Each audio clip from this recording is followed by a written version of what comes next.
Et continuons à évoquer cette catastrophe avec vous, Gaëlle Fonseca, journaliste au sein de notre rédaction. Alors Gaëlle, l'enquête commence pour comprendre les raisons donc, de cette catastrophe. Quelles sont les dernières analyses? Pour le moment, toutes les agences n'ont pas encore rendu leurs conclusions, mais la cause semble s'être dessinée. À l'origine, les autorités chinoises penchaient pour un glissement de terrain, le Népal, lui, pour une simple inondation, et les chercheurs pensaient que c'était un séisme de magnitude 4,4 qui aurait été à l'origine de l'énorme vague meurtrière. Mais maintenant que plusieurs heures ont passé, l'Institut d'études géologiques des États-Unis a mené d'autres analyses, en prenant les données des stations sismiques voisines, les ondes sismiques de longue période et les images satellites. Elle a conclu que la cause de la crue n'est autre qu'un effondrement glaciaire suivi d'une coulée de débris. La chute du glacier aurait eu lieu du côté népalais de l'Himalaya. Aucune anomalie n'a été constatée du côté chinois.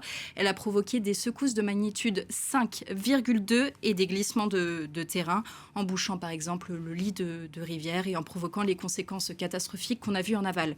Alors Gaëlle, cet effondrement glaciaire, qu'est-ce que ça veut dire? Alors, c'est tout simplement une chute de glace, une chute de roche qu'on appelle plus communément une avalanche, mais cette fois-ci à très grande échelle. Un bloc entier du glacier qui se détache de sa base. Souvent, ça arrive car une partie du sous-sol qui normalement est gelée en permanence se réchauffe et fond. Le glacier se fragilise et les éboulements sont de plus en plus fréquents dans ces conditions.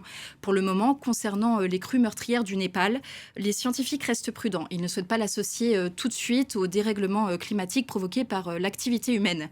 Mais il faudra attendre quelques jours pour que les études qui sont dédiées à ces conséquences-là puissent porter à cette conclusion.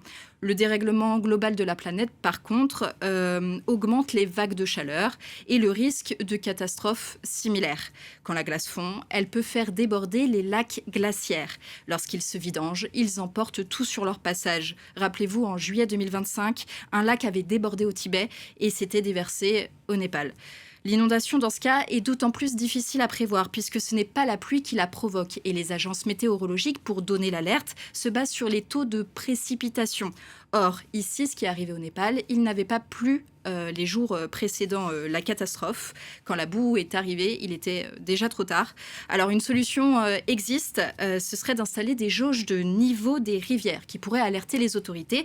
Mais on est sur un délai très court. On serait alerté en à peine 20 à 30 minutes, ce qui est exactement le temps qu'a mis la rivière Trishuli au Népal pour augmenter de 9 mètres. Aujourd'hui, les responsables environnementaux alertent sur le risque d'une seconde inondation, car cette fois-ci, il a plu pendant la nuit et parce que les sources d'eau ont été obstruées par la chute des roches. Merci à vous, Gaëlle. Et bien entendu, nous continuerons à suivre ce qui se passe dans nos prochaines éditions.